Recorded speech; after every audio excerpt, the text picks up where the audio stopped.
తెలుగు ప్రజలందరికీ కూడా నమస్కారం. నేను డాక్టర్ ఆర్ఎస్ ప్రవీణ్ కుమార్. నేను తెలంగాణ క్యాడర్కి చెందిన ఒక ఐపీఎస్ అధికారిని. అంతకుముందు నేను ఆంధ్రప్రదేశ్లో కూడా పనిచేయడం జరిగింది. నేను గత 3 సంవత్సరాల క్రితం అడిషనల్ డీజీపీ ర్యాంకులో స్వచ్ఛందంగా పదవి విరమణ చేసి నేను రాజకీయాల్లోకి వచ్చాను. నేను ప్రస్తుతానికి భారత రాష్ట్ర సమితిలో ఉన్నాను. అయితే ఇప్పుడు నేను మాట్లాడే మాటలన్నీ కూడా రాజకీయాలకు అతీతంగా ఒక సామాజిక సమస్య మీద నేను మాట్లాడబోతున్నాను. దయచేసి మీరందరూ కూడా ఈ వీడియోను చూడాల్సిందిగా కోరుకుంటున్నాను. మిత్రులారా, నేను ఈరోజు ఒక ఇద్దరు పోలీస్ అధికారుల గురించి మాట్లాడబోతున్నాను. ఒకటి మరి ఈయన పివి సునీల్ కుమార్. ఈయన 1993 బ్యాచ్కి చెందిన ఐపీఎస్ అధికారి, ఆంధ్రప్రదేశ్ క్యాడర్. మరి ఆయన డీజీపీ ర్యాంకులో ఇంకా పదవిలోనే కొనసాగుతున్నారు. నేను ఎప్పుడు ఇతనితో పని చేయలేదు, కానీ ఇటీవలే ఇతను జైలు నుంచి రిలీజ్ అయ్యారు. ఇతను విజయ్ పాల్. ఇతను నాన్ క్యాడర్ ఎస్పీగా రిటైర్ అయ్యారు. సో పివి సునీల్ కుమార్ గారు ఎస్సీ మాల సామాజిక వర్గానికి చెందిన వ్యక్తి. అదేవిధంగా విజయ్ పాల్ ఎస్సీ మాదిగ సామాజిక వర్గానికి చెందిన వ్యక్తి. నేను జనరల్గా యూనిఫామ్ వేసుకున్న పోలీస్ అధికారుల కులం ఏంది అనేది జనరల్గా చూడను. ఎప్పుడు కూడా సర్వీస్లో కాకి అంతా కూడా ఒకటే కులం, వాళ్ళకు కులం ఉండదు. సో వాళ్ళందరూ కూడా దేశం కోసం ప్రాణం త్యాగం చేయడానికి కూడా సిద్ధమై పనిచేస్తూ ఉంటారు, కుటుంబాలను వదిలేసి కూడా.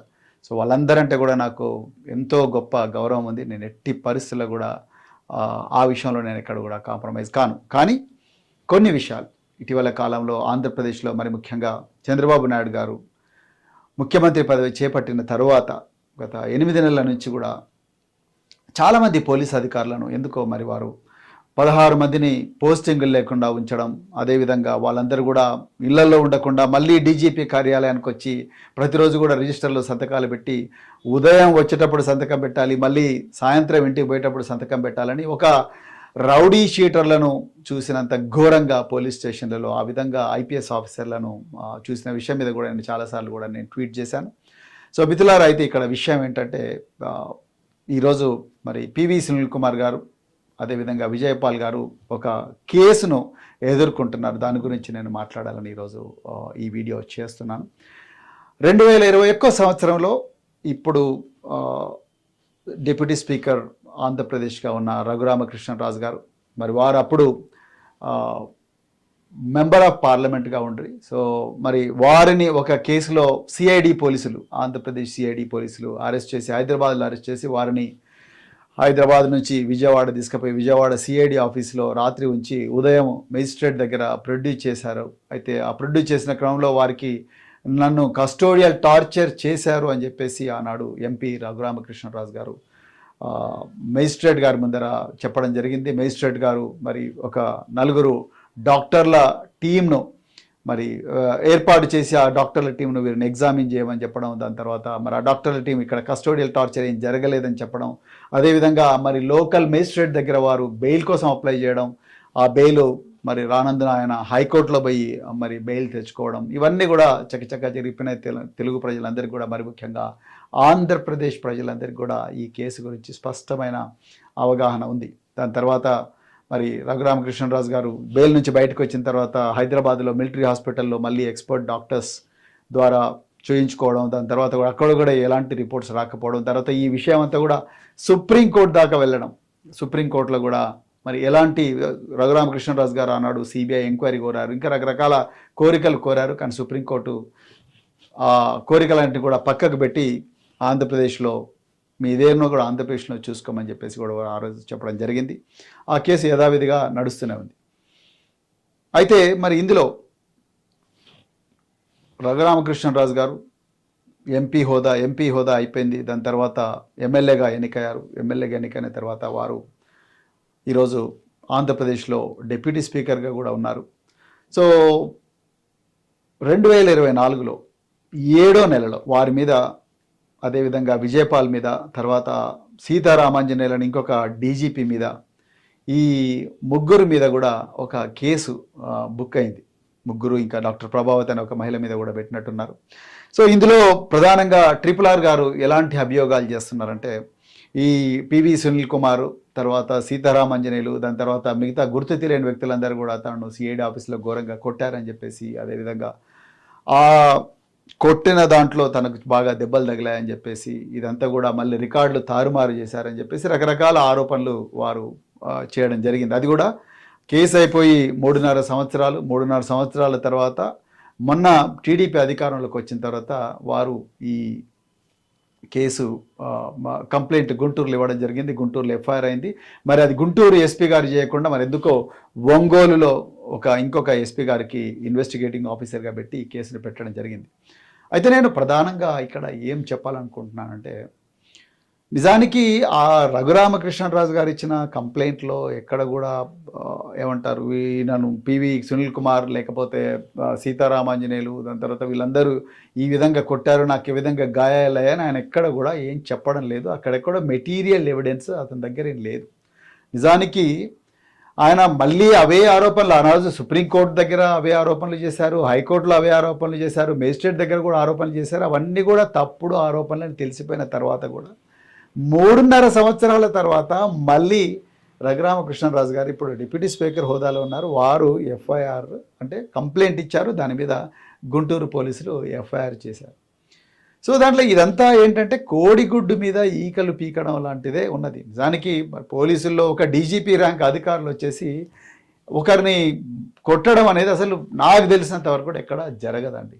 అసలు కొట్టడం అనే రోజులే పోయినాయి ఇప్పుడు. మరి అది ఒక మెంబర్ ఆఫ్ పార్లమెంటును ఒక డీజీపీ ర్యాంక్ అధికారి కొట్టడం అనేది అసలు ఊహించడమే చాలా కష్టమైన పని. అసలు అది జరిగే పని కాదు. మరి అలాంటిది మరి ఈరోజు మరి పనిగట్టుకొని ముఖ్యంగా ఈ ఇద్దరు అధికారుల మీదనే, అంటే మిగతా వాళ్ళు సీతారామాంజనేయులు, తర్వాత ఈ పివి సునీల్ కుమార్, దాని తర్వాత విజయపాల్, ముఖ్యంగా పివి సునీల్ కుమార్ తర్వాత విజయపాల్, మరి ఈరోజు వాళ్ళిద్దరు దళిత సామాజిక వర్గానికి చెందిన వాళ్ళు. వాళ్ళ గురించి ఎవరు కూడా, నాకు ఆశ్చర్యం వేస్తున్నది ఏంటంటే ఈ ఇద్దరు ఆఫీసర్లను టార్గెట్ చేసి పివి సునీల్ కుమార్కు గత 8 నెలల నుంచి అసలు పోస్టింగ్ లేదు. ఆయన చేసిన పాపం ఏంటి? అతను నిజంగా చెడ్డ ఆఫీసర్ అయి ఉంటుంటే, ఎందుకంటే అతను నేను పనిచేశాను కాబట్టి వీడియో చేస్తున్నాను. నిజానికి ఆయన మరి ఆదిలాబాద్ జిల్లాలో అడిషనల్ ఎస్పీగా ఉన్నప్పుడు ఎన్ని వెల్ఫేర్ కార్యక్రమాలు చేశారు. బెల్లంపల్లిలో అసలు కానిస్టేబుల్కి ఉండడానికి ఇది కూడా నివాసం కూడా ఉండేది కాదు. అలాంటి ఆఫీసర్లు కూడా ఉండడానికి మరి వసతులు ఉండేవి కాదు. అలాంటిది గొప్పగా ఆనాడు ఎస్పీ అవసన్ రాజా గారితో మాట్లాడి చాలా గొప్పగా మరి సంక్షేమ కార్యక్రమాలు చేసిన మంచి ఆఫీసర్ పివి సునీల్ కుమార్ గారు. ఆయన ఏ పోస్టింగ్ ఇచ్చినా కూడా చాలా వినూత్నంగా గొప్పగా చేస్తాడు. అందుకే రాష్ట్రపతి కూడా 2 అవార్డులు పివి సునీల్ కుమార్ గారికి ఇచ్చారు. నిజంగా ఆయన మీరు అన్నట్టుగా అవినీతి అధికారో, లేకపోతే దుందుడుగా వ్యవహరించే అధికారో, లేకపోతే దౌర్జన్యాలు చేసే అధికారం అంటే మరి మీరే కదా ఆయనకు అవార్డు ఇవ్వమని రాష్ట్రపతి గారికి రికమెండ్ చేసింది. 2 అవార్డులు తెచ్చుకున్న సునీల్ కుమార్ ఎన్నో సంవత్సరాలుగా ఆయన ఏ డిపార్ట్మెంట్లో పనిచేసినా ఆ డిపార్ట్మెంట్ను దేశంలో గొప్ప డిపార్ట్మెంట్గా తీర్చిదిద్దిన పివి సునీల్ కుమార్. ఆయన మీద ఎన్నో పేపర్ల కథనాలు వచ్చినాయి, చాలా గొప్పగా చేశాడని. నెంబర్ 1 పొజిషన్లో అది సిఐడిలో క్రైమ్ కానీ, లేకపోతే సైబర్ క్రైమ్ కానీ, డిజిటల్ పోలీసింగ్ కానీ, ఇలాంటి ఎన్నో వినూత్నమైన కార్యక్రమాలు చేసిన సునీల్ కుమార్ సడన్గా చంద్రబాబు నాయుడు గారి రాజ్యం వచ్చిన వెంటనే ఆయన క్రిమినల్ ఎట్లా అవుతాడండి? అంటే ఈయన ఇంత ఘోరంగా మరి ఇవన్నీ రఘురామకృష్ణరాజు గారు చంద్రబాబు నాయుడు గారికి తెలవకుండానే మరి ఈ కేసు రిజిస్టర్ చేయించారా? ఒకసారి సుప్రీంకోర్టులో సెటిల్ అయిన మ్యాటర్ను మళ్ళీ తీసుకొచ్చి ఆ విజయపాల్ గారిని అర్జెంటుగా 60 రోజులు జైల్లో ఉంచి లోకల్గా బెయిల్ రాకుండా చూసి, మళ్ళీ హైకోర్టులో బెయిల్ రాకుండా చూసి, అంటే ఎందుకింత కక్షపూరితంగా వ్యవహరిస్తున్నారు? మరి అలా ఎస్సీ ఎస్టీ వర్గాలకు చెందిన ఎమ్మెల్యేలు, ఒక మాల ఆఫీసరు, ఇంకొక మాదిగ ఆఫీసరు ఇంత ఘోరంగా క్షోభకు, వేదనకు, అణచివేతకు గురవుతుంటే ఎందుకు ఒక్కరి నోరు కూడా పెగలడం లేదు? అరే మీకు ఏమన్నా ఉంటే రాజకీయంగా చూసుకోండి అయ్యా. మీకు టీడీపీకి, వైసీపీకి, జనసేనకి ఏమైనా పంచాయతీలు ఉంటే మీరు రాజకీయంగా చూసుకోండి. ఆఫీసర్లను ఎందుకు బలి చేస్తారు? అంటే అది కూడా మరి ముఖ్యంగా ఈ అణచివేయబడ్డ వర్గాల నుంచి వచ్చిన ఆఫీసర్లు, ఆ పివి సునీల్ కుమారో లేకపోతే విజయపాలో, వీళ్ళు ఏం పాపం చేసిండ్రు? ఎందుకు ఈ వర్గాలకు చెందిన ఎమ్మెల్యేలు ఎవరు మాట్లాడడం లేదు? మరి చంద్రబాబు నాయుడు గారికి తెలవకుండానే ఇదంతా జరుగుతున్నదా? నారా లోకేష్ గారికి ఇదంతా తెలవకుండానే జరుగుతున్నదా? నిజంగా రఘురామకృష్ణరాజు గారు ఒకవేళ ఆయనకి ఏమన్నా ఉంటే పేపర్ మీద పెట్టమని చెప్పండి, దాన్ని ఎంక్వైరీ చేసి అంతా అయిపోయింది కదా. అయిపోయిన దాన్ని మళ్ళీ గుంజి అనవసరంగా వీళ్ళను ఇబ్బంది పెడుతున్నట్టుగా నాకు అనిపిస్తూ ఉన్నది. అందుకొరకే నేను మళ్ళీ రిపీట్ చేస్తున్నా మిత్రులారా, మరి ముఖ్యంగా ఈ అణచివేయబడ్డ వర్గాలకు చెందిన ప్రజలు ఎవరైతే ఉన్నారో తెలుగు రాష్ట్రాల్లో, మరి ముఖ్యంగా ఆంధ్రప్రదేశ్లో మీరందరూ గమనించాలి. ఒక ఆధిపత్య వర్గాలకు చెందిన వాళ్ళైతే వాళ్ళు ఎట్లో అట్లా బయటపడతారు. వాళ్ళకు రకరకాల న్యాయ వ్యవస్థలో వాళ్ళకి తెలిసిన వాళ్ళు ఉంటారు, పత్రికా రంగంలో వాళ్ళకి తెలిసిన వాళ్ళు ఉంటారు, అదేవిధంగా ఆఫీసర్లు కూడా వాళ్ళకి తెలిసి ఉంటారు, రాజకీయంగా కూడా వాళ్ళు బలంగా ఉంటారు. కానీ అణచివేయబడ్డ వర్గాలకు చెందిన ఆఫీసర్లు ఎవరైతే ఉన్నారో వాళ్ళకు ఎవరు వాయిస్ ఉండరు. అదేవిధంగా వాళ్ళ గురించి ఏ ఎమ్మెల్యే ఏ ఎంపీ కూడా మాట్లాడాడు. అదేవిధంగా ఏ పత్రిక కూడా వాళ్ళకి జరుగుతున్న అన్యాయం గురించి రాదు. నిజమే దొంగే దొంగే దొంగే అని చెప్పి 4 రాళ్ళు వేస్తే వీళ్ళు నిజంగా దొంగలు అయిపోతారు. క్రిమినల్ అంటే 4 రాళ్ళు వేస్తే 4 పత్రికా కథనాలు రాస్తే వాళ్ళు క్రిమినల్ అయిపోతారు అన్న విధంగా పత్రికలు కూడా వ్యవహరించడం, దానివల్ల ఈరోజు వాళ్ళంతా కూడా మానసిక క్షోభకు గురవుతున్నారు. ఆ విజయం పాల్ ఏం పాపం చేసిండని 60 రోజులు జైల్లో పెట్టారు. వేరే వర్గాలకు చెందిన వాళ్ళని అయితే పెడతారా? ఒక్కసారి ఆలోచించాలి. అందుకొరకే నేను మరొక్కసారి ఒక మాజీ ఐపీఎస్ అధికారిగా, ఒక అణచివేయబడ్డ వర్గాల నుంచి మరి ఈరోజు ఈ స్థాయిగా డాక్టర్ బిఆర్ అంబేద్కర్ గారి దార్శనికత వల్ల, వారి గొప్ప ముందు చూపు వల్ల ఈరోజు ఈ స్థాయికి నేను వచ్చిన. మరి ఆయన ఏం కోరుకున్నాడు ఈ దేశంలో? స్వేచ్ఛ, సమానత్వం, సౌభ్రాతృత్వం. ఆ సమానత్వం అనేది ఇక్కడ లేదు. మరి మీరు ఒక్కరిని ఒకలాగా చూస్తున్నారు, ఇంకొకరిని ఒకలాగా చూస్తున్నారు. అందుకొరకు చంద్రబాబు నాయుడు గారు, మీరు చాలా సీనియర్ పొలిటీషియన్, మరి మీకు ఒక 2 ఉమ్మడి తెలుగు రాష్ట్రాలకి, ఉమ్మడి ఆంధ్రప్రదేశ్కు ముఖ్యమంత్రిగా చేసిన అనుభవం ఉన్నది. మరి ఈ ఆంధ్రప్రదేశ్కి కూడా విభజింపబడ్డ తర్వాత కూడా ఆంధ్రప్రదేశ్కు 2వసారిగా ముఖ్యమంత్రి మీరు చేస్తున్నారు. మీ హయాంలో ఈ పేద వర్గాల మీద ఇంత ఘోరమైన దౌర్జన్యం జరగడం కరెక్ట్ కాదు సార్. అదేవిధంగా మీరు సునీల్ కుమార్ మీద మీరు చేస్తున్న ఈ విచ్ హంట్ ఏదైతే ఉన్నదో, అంటే మాటి మాటికి ఆ మెమోలు ఇష్యూ చేసి ఈ మెమోలు ఇష్యూ చేసి ఆయన చేయని దాన్ని కూడా చేసినట్టుగా చూపించే ప్రయత్నం ఏదైతే చేస్తున్నదో, ఆ ప్రయత్నం అనేది మీకు ఒక మాయని మచ్చగా మరి మిగిలిపోతుంది. ఇంతకుముందు మీరు ఒక మాట అన్నారు సార్, గుర్తుపెట్టుకోవాలి. తెలిసి ఎవడు ఎస్సీ కులంలో పుట్టాలని అనుకుంటాడు అన్నది. మీరు ఏ ఉద్దేశంతో ఆ మాట అన్నారో కానీ నిజంగా ఈరోజు ఆ మాట నిజమవుతున్నది. ఎస్సీ వర్గాలకు చెందిన ఆఫీసర్లే ఈరోజు ఇంత ఘోరంగా అణచివేతకు గురవుతున్నారు.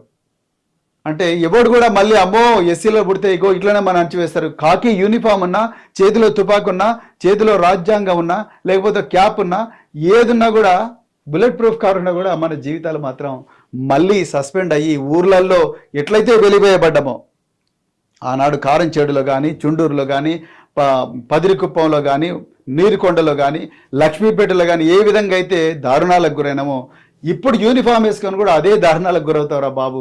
మన ఈ జీవితంలో ఈ కులంలో పుట్టొద్దన్న భావన వచ్చే విధంగా మరి మీ ప్రభుత్వం ఈ 2 ఆఫీసర్ల మీద దౌర్జన్యం చేస్తుంది. దయచేసి ఆ రఘురామకృష్ణరాజు గారికి చెప్పండి, ఈ చట్టాన్ని ఊకే వాడుకొని, వారి హోదాను వాడుకొని ఊకే పోలీసు వాళ్ళని సతాయించి ఈ కోడిగుడ్డు మీద ఈకలు పెట్టే వ్యవహారం బంద్ చేసుకోండి. ఇంకా చాలా పనులు చేయాల్సి ఉన్నది. ఆ సునీల్ కుమార్ చాలా గొప్ప ఆఫీసర్, మీకు వీలైతే అనుకో పోస్టింగ్ ఇవ్వండి, లేకపోతే ఖాళీగా ఉండండి. అంతే తప్ప రోజు కేసులు పెట్టి, పత్రికా సమావేశాలు పెట్టి, అదేవిధంగా మరి ఊకే 10 మందిని, 20 మందిని, 30 మందిని, 40 మందిని పిలిపించి అదే ఇన్వెస్టిగేషన్, అదే లేని దానికి ఇన్వెస్టిగేషన్, సుప్రీంకోర్టులో సెటిల్ అయిన మ్యాటర్ను మళ్ళీ ఇన్వెస్టిగేట్ చేయడం, అలాంటివి చేయొద్దని చెప్పి కోరుకుంటూ, మరి తెలుగు రాష్ట్ర ప్రజలందరూ కూడా ఈ 2 ఆఫీసర్ల మీద ఏదైతే జరుగుతున్నదో దారుణం, ఆ దారుణాలను అడ్డుకోవాలని చెప్పేసి కోరుకుంటూ మరొకసారి అందరికీ ధన్యవాదాలు చెప్తూ జై భీమ్, జై హింద్.